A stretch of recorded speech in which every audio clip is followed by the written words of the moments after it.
Based on what you're saying now, do you envisage that going forward, asset management and the risk management function within asset management company? I mean, you mentioned JP Morgan in particular. Would you see more pressure from the regulators to have the risk management function not only separated, but not forming part of the asset management business or the asset management company altogether? I would actually be, again, I think as Adam says, it would depend on the size of the asset management company, and it would depend on the assets the asset management company is managing, and whether it's done on a VAR basis or done on a commitment approach basis. Because obviously, in our particular case, the mandates we've got, the two mandates we've got here, are plain vanilla. So I don't, and no VAR is required because they are equity long. So there's no FDIs, there's no leverage.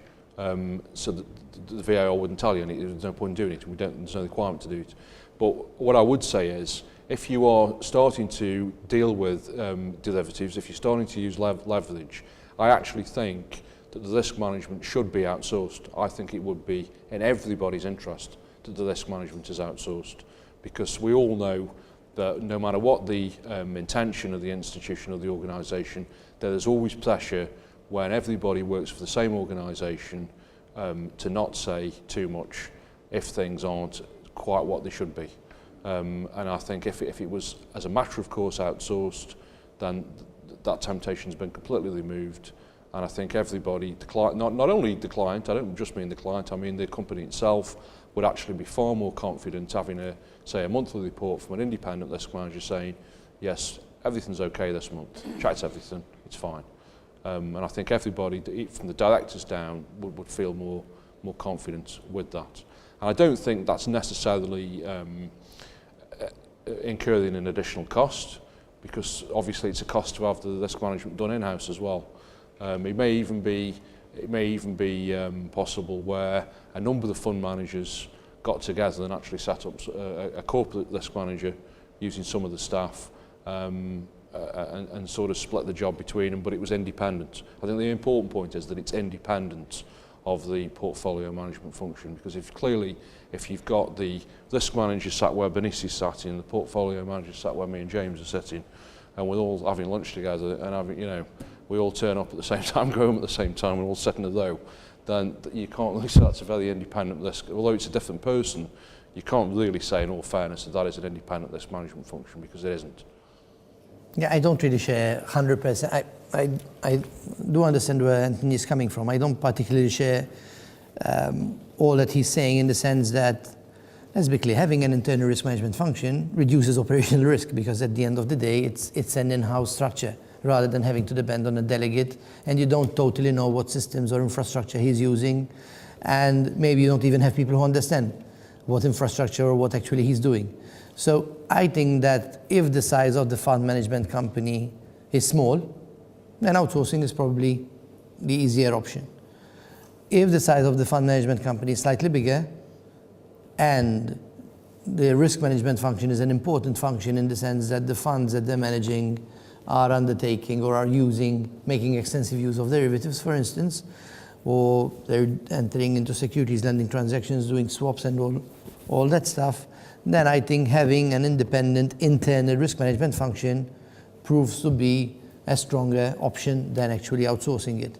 Because at the end of the day, first of all, in terms of internal operation, you can make sure, even though we are all employees of the same organization, putting Chinese walls between the two and making sure that there are reporting lines which are clearly segregated is already a step in the right direction.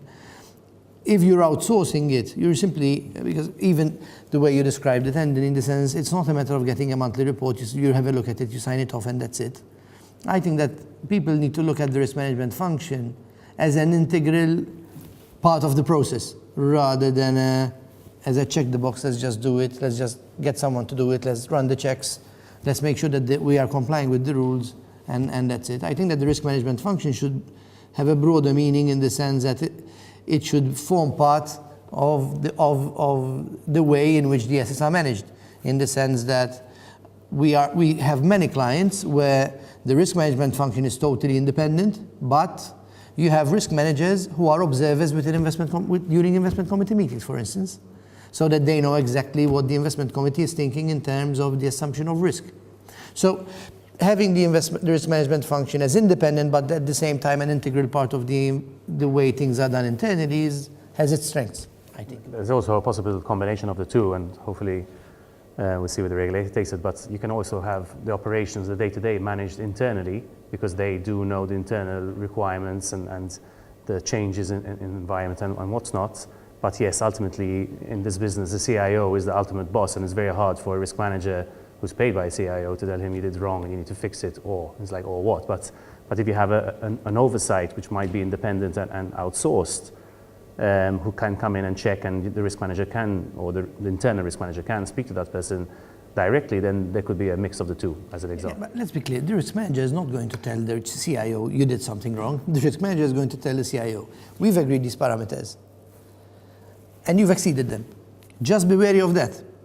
Especially within the context of hedge funds, there aren't really rules or parameters which are cast in stone in a prospectus, and if you breach them, you're in trouble, unlike in the UCITS space. So generally you have internal soft guidelines that the CIO applies it within the context of the management of the fund. You have risk management, risk parameters that are generally agreed by the board and with the CEO's contribution. Now, the role of the risk manager is not really to report the CIO or to tell him you did this wrong, you need to fix it or whatever, but it is an important function in the sense that it's flagging to the risk manager our VaR limits are slightly higher than than our desired level. Is this something we want to keep, or is something which we want to sort of manage and recalibrate to the agreed levels? And then the CIO will ultimately take the decision. And the chief investment officer will inform, the risk manager will inform the board that we've exceeded the parameters, and the board might say it's fine. The CIO had that view, we wanted to endorse it, and that's what it is.